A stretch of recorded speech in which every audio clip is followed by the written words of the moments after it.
Minisitiri yagiye kumuciramo ibindi yari yagize by'amakosa burya yakora ikosa bamuhanura akabyumva kandi akarikosora. Ahantu ugomba ndabakarorero yaraje mu mubiri wanje wenyine ubwiwe hama ndamwereka ibintu byabaye byakozwe abantu bari bakubise barabezwe gupfa, ndamwereka amafoto yatangaye ataramaze ati ibintu byakorewe hehe. ndamubwira nti uyu byagiriwe mu Kayanza, ubu byagiriwe ngaha. Ubwacu agendera mu Kayanza ashitseyo mu nama yaciye ahamagara avuga ati nihaba uwuserukira senere ngaha mu Kayanza ari ngaha atabanza dutambukire, kandi yaciye ataramu yavuye yamukuye. Hanyuma ndamusaba nti babigira kubera kuko mu gitabo cy'amategeko mpanabyaha nshihanwa wabo kino nico bishiramwo. Ega yaciye afata kigana ati genda utegure igitabo cy'amategeko mpanabyaha mushemwe ibi muri akodashi basavye abakire baciye bayishiramwo kandi ahantu cyane. Uwo yatanguye gukora ni Uwamahoro Desire, yari yakubise abantu muranzi arababuza, hanyuma turamwitwarira bamuciriye imyaka 5 no kuriha ihadabu indikatoro y'abo bantu miliyoni 10. Ibyo byabaye muri icyo gihe. Jewe nagendije neza ikintu navuga, nagenda ntwara raporo y'abantu bakubiswe baborezwe igufa. Mugabo mu myaka 3 ikurikira hamaze kujya hirya tegeko, nagiye mvuga yuko ari tokeye mu Burundi ni umugani ntibabyumvise, byahindutse kandi byari byo. Rero nukuri ibintu bwa mbere byari bimeze neza, ariko ubu niho bigiye guhindukira muri zero. Vuga muri zero ubagize ibintu by'amabohero. Nari nabivuze mu ntango, kuva Uburundi bubaho, kuva amabohero y'Uburundi atanguye kubaho, ni ubwa mbere tubonye ibintu bimeze nk'ibiriko biraba mu mabohero, aho usanga ibitigiri ab'umurenge yarishika ku 15 ahantu hagenewe kuja abanyororo batarenga 4,000. Ahantu usanga abagore baryamanyako bamwe barabahagaze kugira bakubakuranye kuryama. Woshika mu mpimba ibiriko biraba biborira. Mugabo mutamwibaza ati none rero kuri mu buhungiro ko mu Bubiligi ubimenya ngo iki? Kandi kibazo babubajije dukorana abo twakorana kera kuva ku mutumba mu nzego bose. N'ubu hariho n'abandi bashasha baje, nta nkuru n'imwe ishobora kudusiga mu gihugu zose. Nicyo gituma na leta nta n'umugabo uri ku butegetsi raporo zacu tubabweti ngizo ni muzirabe n'imwaka ibintu twareshe mutubeshuze batweshuza n'umusenumwe. Hari umuntu twavuga yapfuye bagasanga ntiyapfuye, umuntu twavuga nyuze tugasanga yanyuwe. Igitigiri cy'abahiriye mu Igitega ntitwakivuze, barabihariye. Rero icyo cyo gukorana n'amakungu turakora, nicyo gituma tubandanya dukora kandi n'amakungu Shinga nawe mboneva nibaza ko ibijyanye byagiye yaje kuri citse reka nsubire inyuma ngagiye kumubaza muri icyo gihe. Reka Jilibert anyemereye twakire hari Bosoide yashitse kare bene Nyankamugayo tubakira ari 2, mu nyuma harakurikira Kaya Free na Tibo. Ego ziri ku nama ubu mito irakora mbe nama muranyumva? ego abasharaje Okay, good. Reka si vous permettez tous kandi ziri ku nama yarafise ijambo hanyuma mito iramujana. Reka tumwumvirize hanyuma kunsa umutumire agarutse dushobore kubandanya. Hanyuma twibuke osi gucagagura kugira mutumire tuze kumurigana hakiri kare ugera yaduhaye amasaha 3 gusa. Merci beaucoup. ego murakoze ko mu ijambo ndashimye n'ikiganiro mwateguye, taramutuje cyane abari muri iki kiganiro. Hanyuma ndashaka kuvuga utuntu duto cyane nta byinshi novuga. hari ikintu gusa numvise uyu mushinga ntahe mwatumiye Mbonimpa yavuze bisa nk'uko ari ubwa mbere ndacumvise kandi numva nogira icyo ndakivuga ko sinzi ko ko muranyumva. rero turakumva nawe yanagarutse. Okay. Ikintu jewe numvise ari ubwa mbere ngira isa ndakivuze ko ni ikintu mwavuze muti imicombero yoba yarirukanywe canke yarankiwe kuja mu muganuro. Icyo kintu jewe nibaza ko coba nka bya bindi bivugirwa mu kabare, mumbabarire si ugusuzugura amakuru mwatanze, ariko sinibaza ko ivyo bintu vyabaye, kuko hariho ibintu vy'amacakubiri bakunze kuza barashira ku baganwa ngo no kubahima. Nta hantu byabonetse ngo umuntu agire ibimenyetso ngo abone ngo abaganwa n'abahima ngo hari icyo bapfa gikomeye. kugira ngo nshimangire n'icyo nari mvuze, micombero harya yari umukwe w'ibuganwa, yari umukwe w'umwami. Ni nk'uko yoba yari umukwe w'umwami, kuko yari umukwe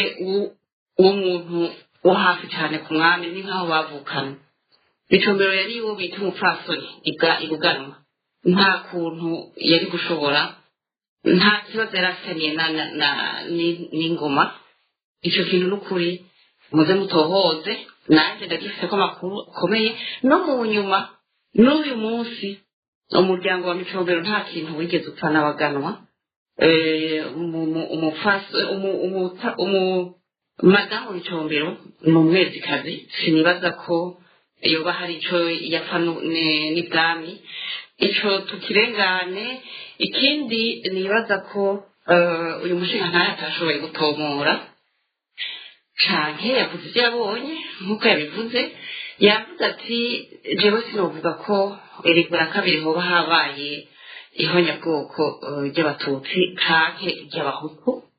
sinumva abo bahutu barishwe cane. rero nashaka adusigurire, kuko n'umuntu aciye ubwenge bamaze gukurikirana intwaro nyinshi. naturuta abahari twese, bamwe nibaza ko aturuta, abandi bo ni bato cane. none bijya bintu by'ukwica ugakuza ko guhera ku mwana gushika ku birya breze yabivuze, umuntu yovyita ngo iki, ko tumaze kumenya ihonyabwoko ingene barisigura. rero nibaza ko umuntu akuze yovyita bivuze ko, kuko na Jean Claude yababajije ku bya 1993 aho hantu umengo ntimwahishuye neza, ntimwahatomoye, kuko hari ibimenyetso vyerekana ihonyabwoko n'ukuri. ukuntu urazi ukuntu abantu bapfuye mu 1972 ubwoko bw'abatutsi birasa rwose n'ibyabaye i Rwanda, birasa n'ibyabaye 1993, birasa n'ibyabaye 1988. ico twoza turagerageza tukaraba ukuntu bitomora ko naho atari ukuvuga ngo umuntu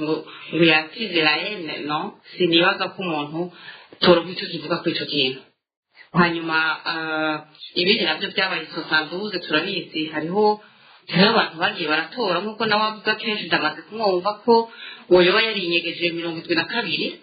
ariko 72 nta ruhigi rw'abahutu systematikement rwariho ko kantu, n'ahatari yo sujet du jour jewe nakamansiona. ikindi nagira mvuge, ariko si kuri sindakibwira umushinga ntahe Mbonimpa,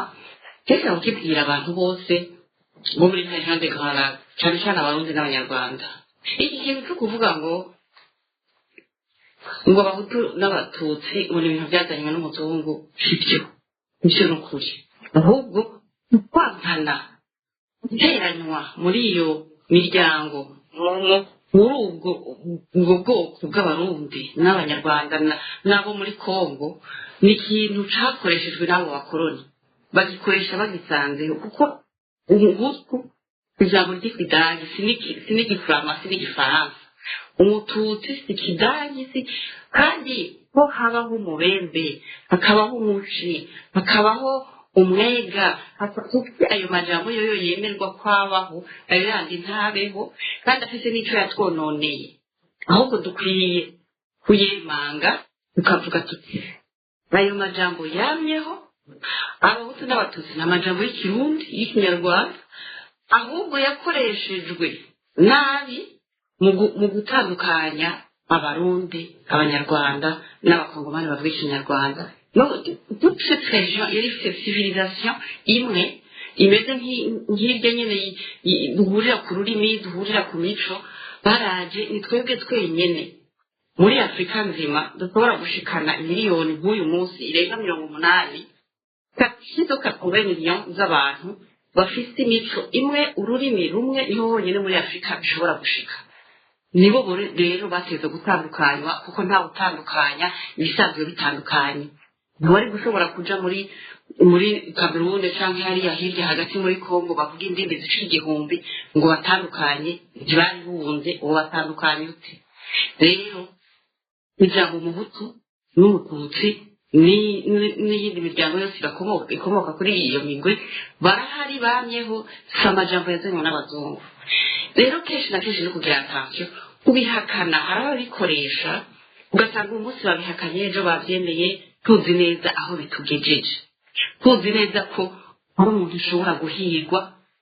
yitiriwe ayo majambo ibyo rero ni ukubigira kwa attention je niyo raporo nayinzanye kuko turakuze tureke kuza turafata ibyazanywe n'abantu bashaka kugira ibyo bita korosha ibintu kugira barengane hanyuma tuze turatandukanya ibivugwa mu mablage mu bantu mu barabara ntitubishyire muri politike cyangwa mu nyigisho zo kwigisha abakiri bato batari bahari ayo majambo abahutu n'abatutsi nta wayumva imbere y'uko hatangura kubibara riherereye kuri ayo moko kuba umuhutu ushaka kuba umututsi ntupfu byari byononye nta n'icyo byari byitse nta n'icyo byari bimaze ariko nibo batanguye kwigisha guhiga bamwe ubwo ibyabaye 72 byarigishijwe imyaka myinshi avant donc niwoca uvuga ngo babizanye ntahabanaga none bo bizana gute canke ngo umuhutu ngo nuwukenye ngo umututsi n'ubutunzi sibyo naga ni ukuvuga yuko nimba habaho umushi mukabaho umubembe mukabaho bwa bwoko bwose muzaho muri Kongo beriki abahutu n'abatutsi batubaho kandi tuzi ko bariho ico babikoresheje nico kibi kuko ntushobora kumbwira ikirundi rero ururimi rufise amajambo ushaka kugira sans propre na sans figure umututsi arashobora kuvuga ati wampaye inka uwamugabiye aravuga ati genda umuhutu wawe iyo ni sans figure itari mu kirundi rero hita n'ubundi buryo iryo jambo rikoreshejwe ngo kuvuga ati jewe ndakubereye umuhutu kukurangamiye ariko ntibivuga ngo wowe ko uwo muntu yakugabiye urahinduye ubwoko ntibishoboka nukwiye twiga izindi ndimi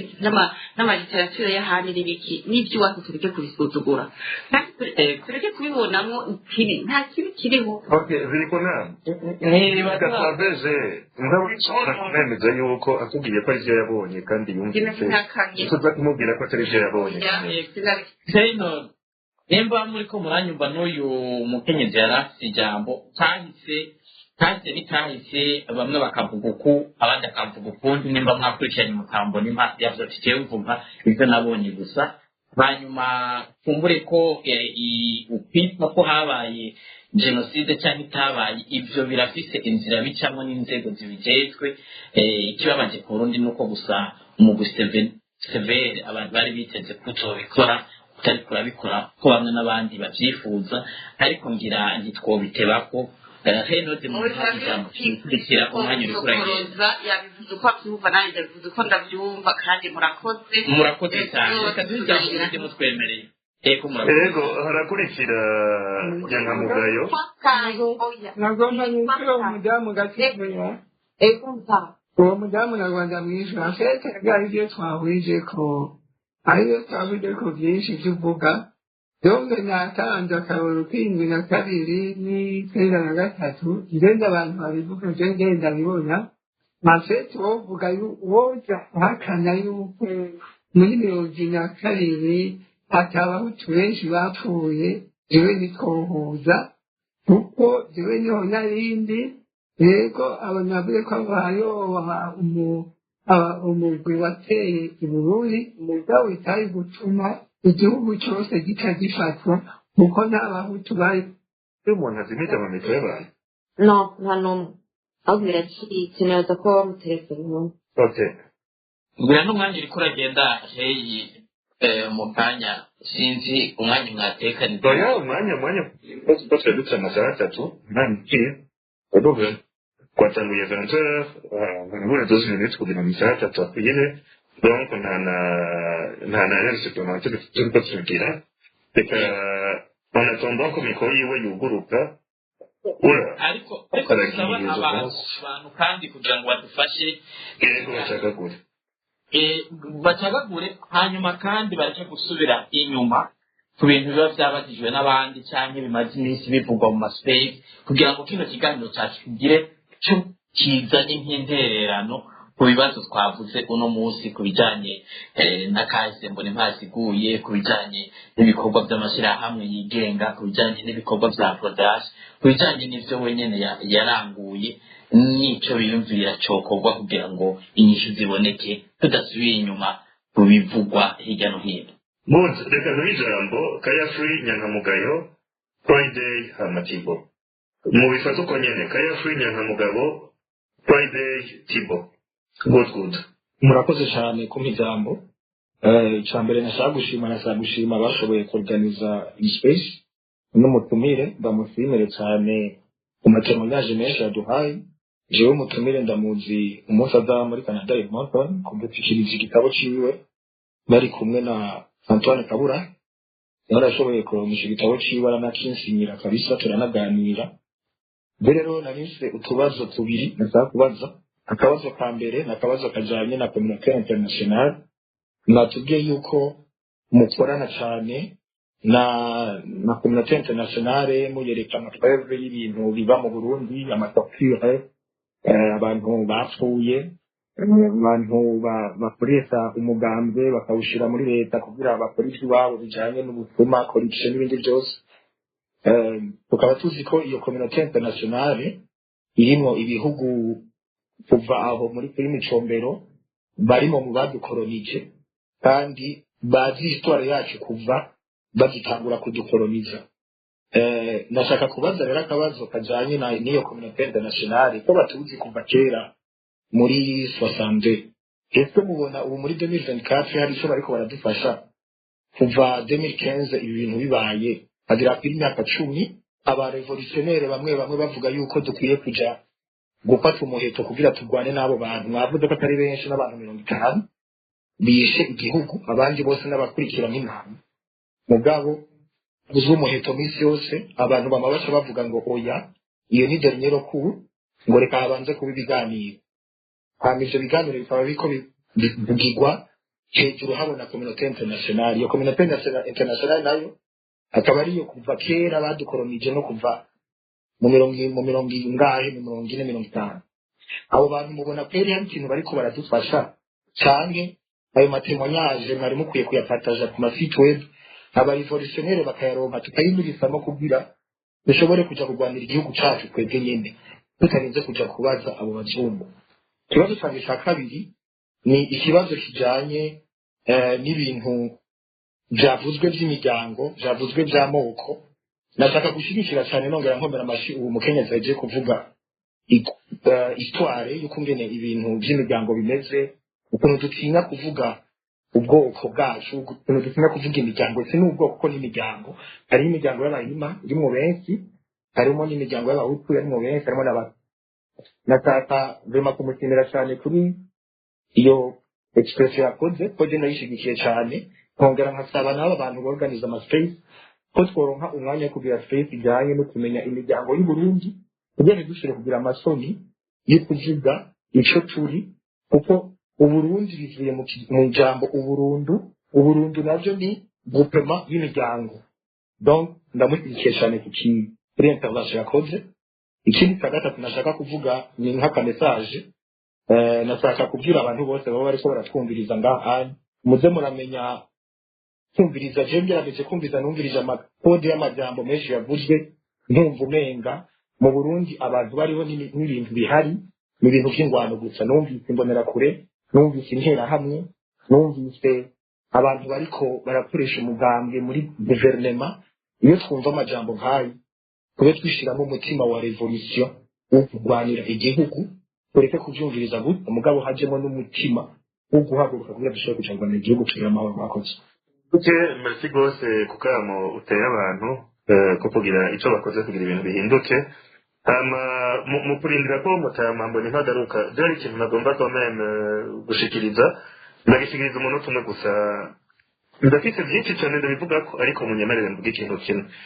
ziri ku nama wowe uvuze ngo Micombero ntaco yapfa n'abami ngo kuko yari yarongoye mu bami icyo kintu urabizi neza abantu bashobora kurongora mu bantu ariko umunsi ukurikira bakabatsemba bose Dayo Micombero yaciye yica n'ababofere biwe finamo none si we yishe ntare kuvuga ngo ntaco bapfa nabo bikaca bihera abishe numva umenga kameme Oterasi ndabona kuri kuravuga ko utavyemera niba bumva ko atari wiyishe ujya mu peti w'umwami urumva ni bon ngira sinzi niyindi version tutazi munyemerere umuntu ari gukurikira PFI n'inyangamugayo ariko ambassadeur Diane yagarutse ambassadeur Nina yagarutse ugatuma ijambo kuko yari yashitse kare mu nyumanamano sivyo nyangamugayo Ego hamutama nasende nasende kuka micro tubuge hejuru good bonimpa ego ambassadeur ijambo ni gwani okay nuguruye micro sinzi ko nguma mbona umenga urabumva neza cyane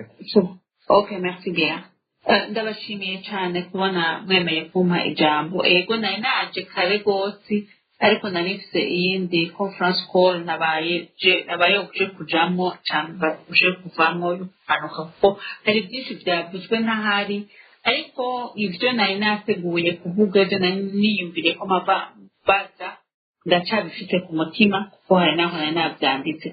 ikintu cya mbere nshaka kubabwira ni uko amaspace mutegura ni meza cyane n'ukuri ni byiza rwose bifite akamaro kuko bituma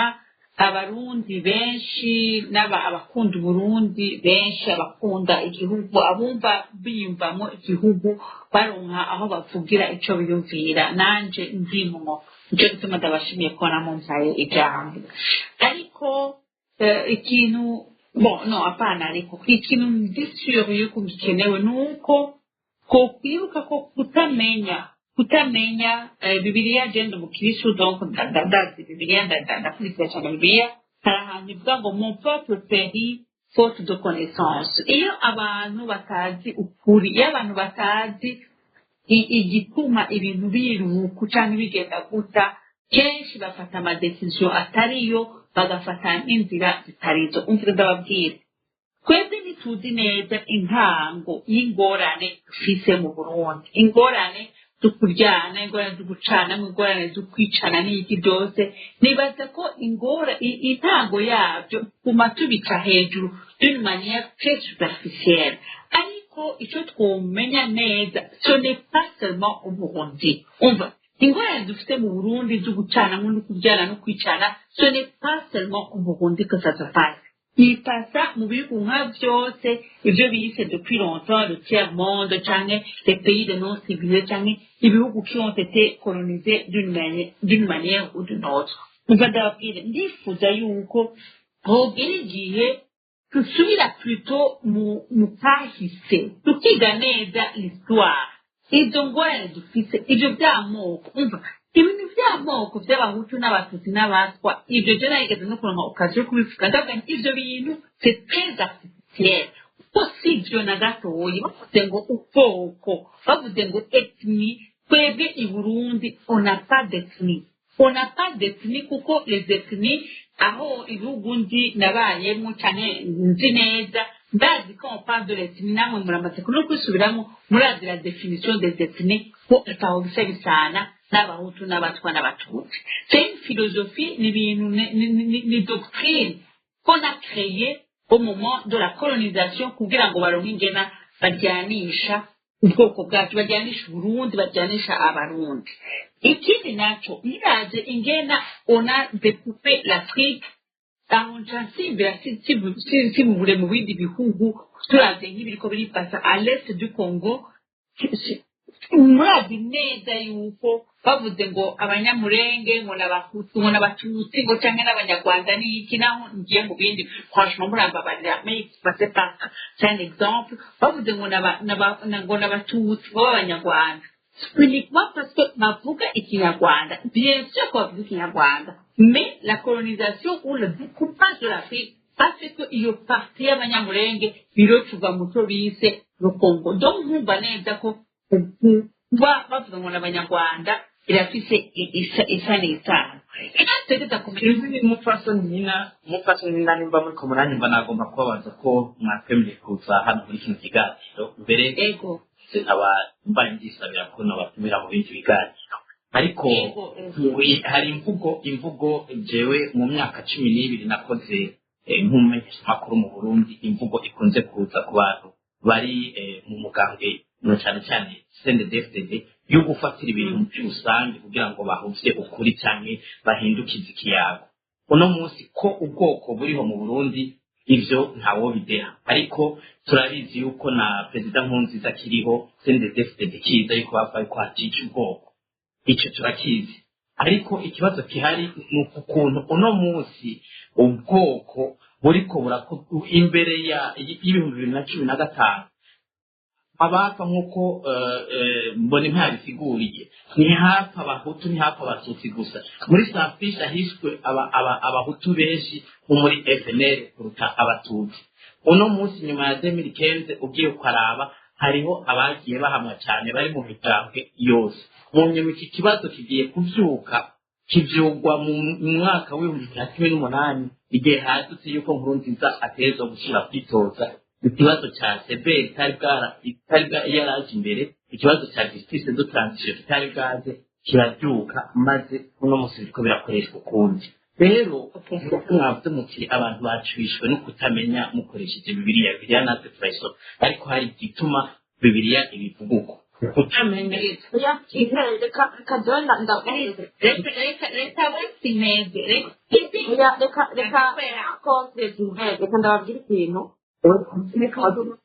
ambassadeur yahindura gato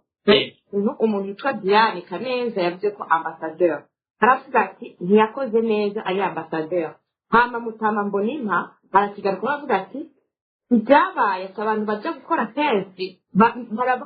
icyo bari bukore kuko ibyo bababwiye bidasaba ko ibyo bakubwiye biza odemisiona ukaba umuntu avuga ati ibintu sindabikurikiye reka sindanabikore ntabyiyumvamo ahubwo icyo dushaka kuvuga ni uko mutabyumvise impamvu yaduze bagatuma ubaze papo y'ibintu Mbonimpa Mutama Mbonimpa yagiye mu Bufaransa ari ambassadeur mu Bufaransa bagita bivuga kuko Mbonimpa yagiye kutemwanya abantu b'ikaruzi ambassadeur niwe yari ambassadeur niwe twasaba ko ahita natugira mwamukoze umugabo kandi oya reka kavuge kubera ubu hari nacyo nyene nibaza yuko twemera twabumva nimuvuge okay jewe ego ndibuka ko nigeze kubona igihe kimwe tunarigeze kubabona baje mu bintu by'urubanza by'abantu by'abicanyi n'iki en fait by'ukuri honnêtement parlant narahagiye narababonye mugabo ntitwavuganye donc je ne sais pas exactement de quoi il s'agit kandi n'igihe bavuga si on arindi donc sinumvise murambabarira nababwiye ko nabaye ukugenda kubera narifise urundi rubanza hanyuma ibyo Diane yavuze nabyo numvise ko nakoze neza tout ça là c'est du passé ndashaka ko mumenya gusa ikintu kimwe j'ai voulu nashatse kubabwira ikintu kimwe dufise ikibazo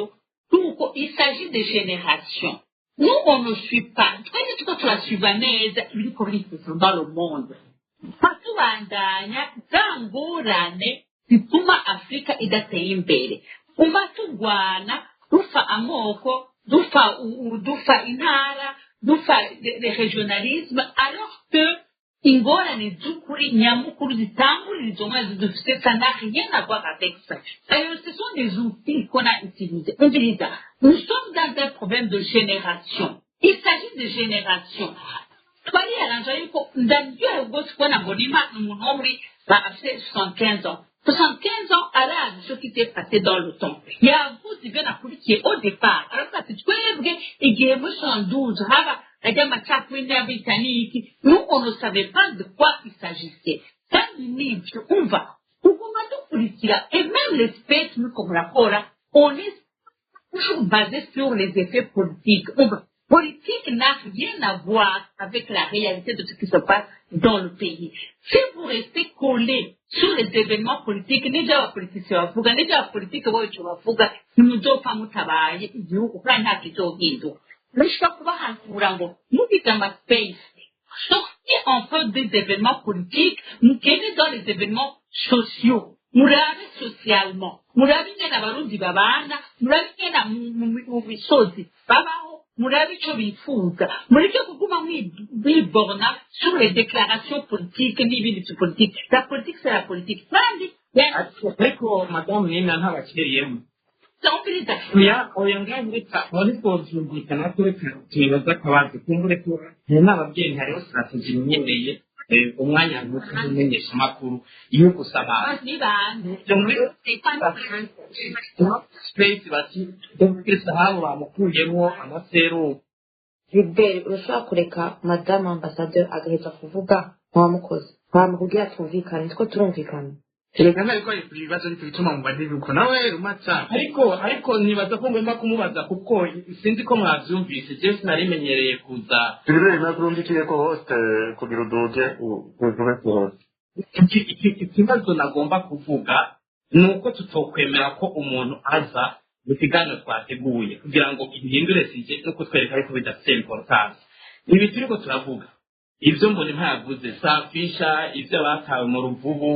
ibi byabaye bya kiriba ondes ibyamushikiye wenyine ko bamurashe ibyuko abantu hagati y'akazina muntu katariko karubahirizwa ibyuko abanyororo benshi bari abadame mwibohero barara bahagaze ibitigiri byaduze ce sont des faits zihari reka aratubwira nibyo byavuzwe madame ese dukeneye yuko Ce sont des faits authentiques. Ce sont des faits réels. On vit. Nous savons ce sont ibibazo bivugwa gute kubera iki atanye icumi bitora abantu bavuga hanyuma hakabaho umugwi w'abantu bamwe kubera ko mu mugambwe n'abanyepolitike kubera ko umugambwe n'abanyepolitike hariho les leaders hejuru bafite amaligne des instructions qui doivent propager abenegihugu burya abantu bajya mu kimbonera kure n'abandi bose bo munsi bakurikira le mouvement qui est dicté par le politique umviriza bakurikira mouvement kenshi nibumva nibyo bariko barakora urinje ukabaza neza qu'est-ce qu'ils sont en train de faire nabo nyine bashaka gusigurira quelles sont les raisons réelles y'ibyo bariko barakora bamwe bose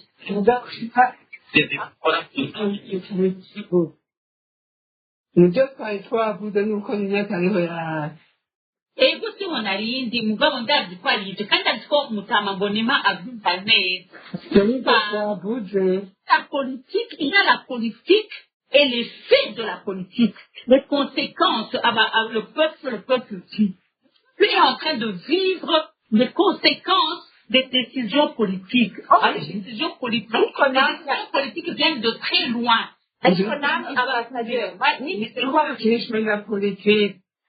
Nani ambassadeur muri twego ko mbonima no kuyitomora iteye umugambwe CNDD-FDD nigitwara uno munsi hatiye imyaka kuva ikibazo ambassadeur nawe yemera yuko iyo politike yigeze kugira force barayicamo urayipratika kuko izo konsekansi uvuga mbonima agenda kuburana byerekana ukuntu igihugu bahohoterwa système en place pour défendre le système en place. Les raisons pour lesquelles, on dit ça, Madame Roman, les raisons pour lesquelles j'ai été rappelée très vite, c'est parce que ma voix était contre certaines décisions telles que des fatwas, non au Burundi, mais plutôt au niveau international. Moi, j'étais en opposition avec les décisions du Pedro Tane. Pedro c'est en dehors même du pays. Nicyo gituma gushika n'ubu kuko ndababwira nti abantu bariko barafata amadecision kenshi bakora ibintu sabyonina nk'abakiriya ngo munyemerere ndababaza ikibazo okay none abo bantu bari hejuru cane tw'ipegi bafata ko ari Obama hama ico gihe Obama ariko abuza Nkurunziza kutunika none wari konse yuko Obama mubuza kwicana nicyo gituma waciye kuba gatera koba ushuri ko Obama yariko ababuza kubanika yarabimubujije rero na video nyinshi twabonye entre ce que vous voyez ndi sûr vraiment ariko peut-être ko utari sûr mugabo none Obama mubujije kutwica entre ce que vous voyez dans les médias et ce qui se fait réellement, il y a un grand pont. Nico gituma dufite ingorane parce que vous ne savez pas exactement comment les politiques se décident, où est-ce que ça se décide. natwe reka bakine munyemerere mbaze ikibazo ambasaderi ko yatuguriye neza kuza mbamworeka tukabandanya hanyuma ambasaderi ashaka kuguma hano tukabanza tugaze ibyo turimo sivute tureka akajagari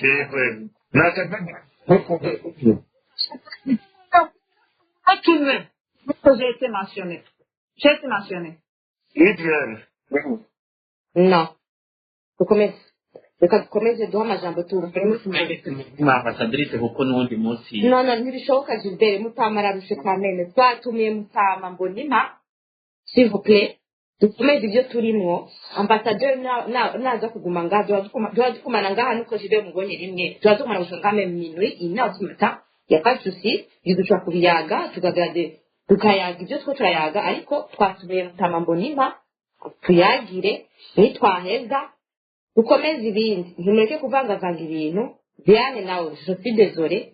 Bakumasiyo izina ryawe kuko amasiyo ry'abandi. Dukomeze aho twari tugeze. Ahubwo bindi arakurikiye. ariko munyemereye Feyinode na Rumata nibaza yuko madamu l'ambassadrice nivyo yariko aravuga ibintu ntibavuze kumbure ko nivyo benshi biyumvira mu mugambi CNDD-FDD mwari kumureka akarangiza iciyumviro ko n'abandi twabye turabihanganira kugira ngo tunamusabe muzomutumire aze ari umutumire kugira ngo tumubaze ivyo bibazo bisigurira abandi niba mwomwongera umunota umwe n'ofisike tuzomwongera umwanya ariko nkunda kubivuga ibyo bintu yuko usetse muri make ikosa si rya CNDD-FDD ikosa ni ry'abazungu ikosa ni ry'abantu bari hanze ikosa n'ibyo n'isi yose kiretse CNDD-FDD kuko tukaba tuzi neza yuko si Obama yaje guta ibiziga mu nzuzi muri Ruvubu si Macron ahora agenda guta ibiziga mu makarivo si Biden ahora agenda gukerera abantu akabata mu mifuko y'amatara n'ibyo bintu byose biba mu Burundi si abazungu bikora bikora abarundi bikora abantu badutwara twebwe tubona abazungu babuza leta ya CNDD twika agaca avuga ngo nivyo tubona muri TV naho abazungu boba bagiye kugisaba itumare ensote yo ikaca ibikorana umutima mwiza bumva ko niyo yabikoze donc yari juste kumumeta devant son propre responsabilité ariko ivyo uko biri ko yavuze iyo mvugo ivugwa niyo mu mugambi CNDD-FDD kandi uko kukuri abantu baba bakwiye kukumva ivyo ninavuga yavugiye benshi batashoboye kuza canke bakitabira ibiganiro naco bituma nuko yaje ateba twari tumukeneye cyane cyane nimba bishoboka ko yobemera kuzoza mu kiganiro muze mutumire aratumiwe n'umurundi nkatwe muri kiganiro nta murundi mwese cyane muri documentation iyo decision yo gufunga Sahabu na Emilienne canke ba Floriane yavuye Washington Paris na Londres donc ibyo bama bavuga yuko ari amadecision ava hejuru ari yaza kwita Burundi kandi tubizi ko ari bo bariko baratwica tuje no kugorana reka ahubwo twumvirize Mutama icyo arasa tubwira ku bantu bari bapojeje amakesi nkunkunde no cyangwa ko tubazo tubiri kugira ngo aze kugira ko twose nimba reka tubaze tumuheza abantu plus umwanzi wabarira please kuko ikigo twataka abantu benshi reko kandi urumva aha hantu muri space nandwa ijambo abantu b'abarundi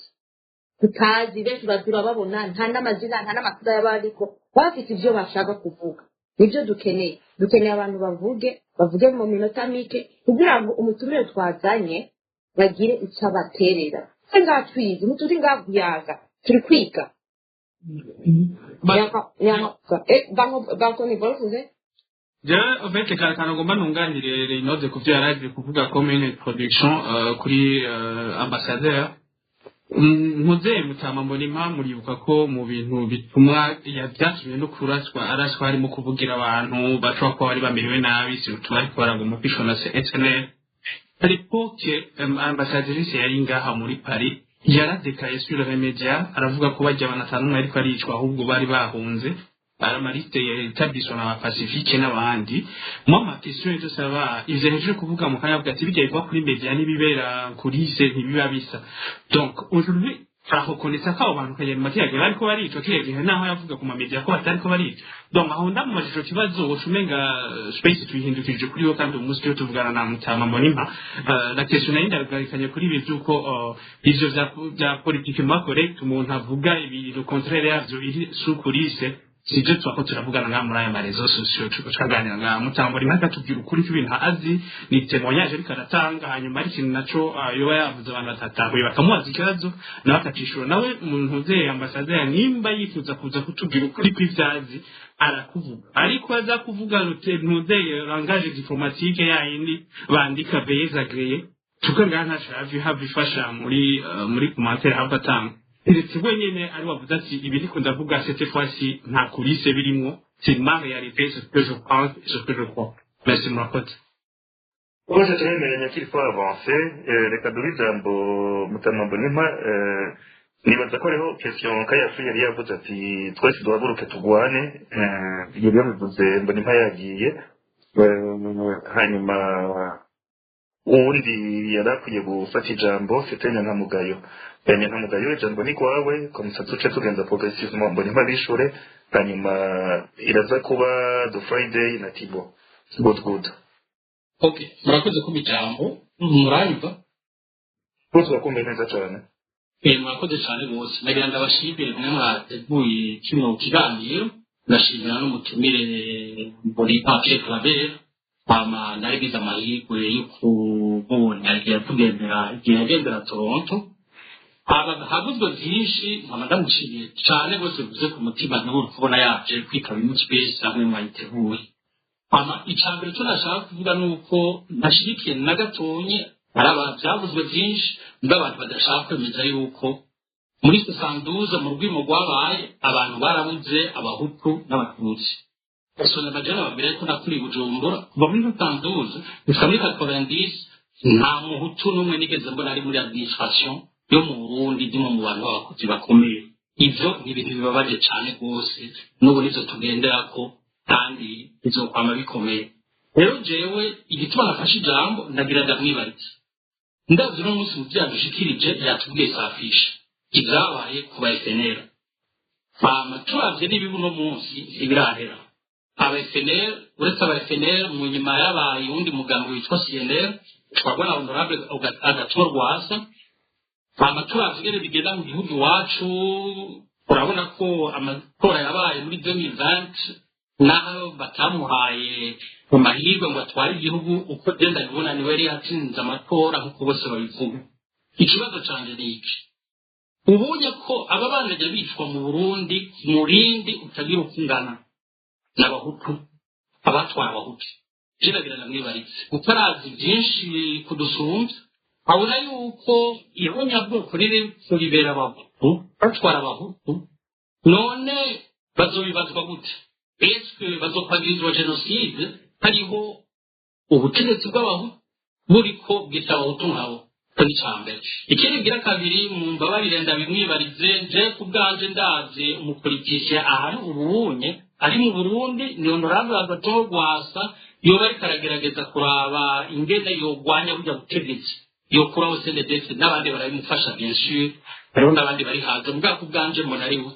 sinzi icyo yotubwira kuri umupolitician yitwa honorable Agathon Rwasa ari parlementaire akaba ari mu Burundi akaba agerageza kuraba ibintu byohinduka mu Burundi azobakoze murakoze mu mwuga mbanze nishure icyo kibazo cya nyuma yego turabumva neza rero ndabumva baje ikibazo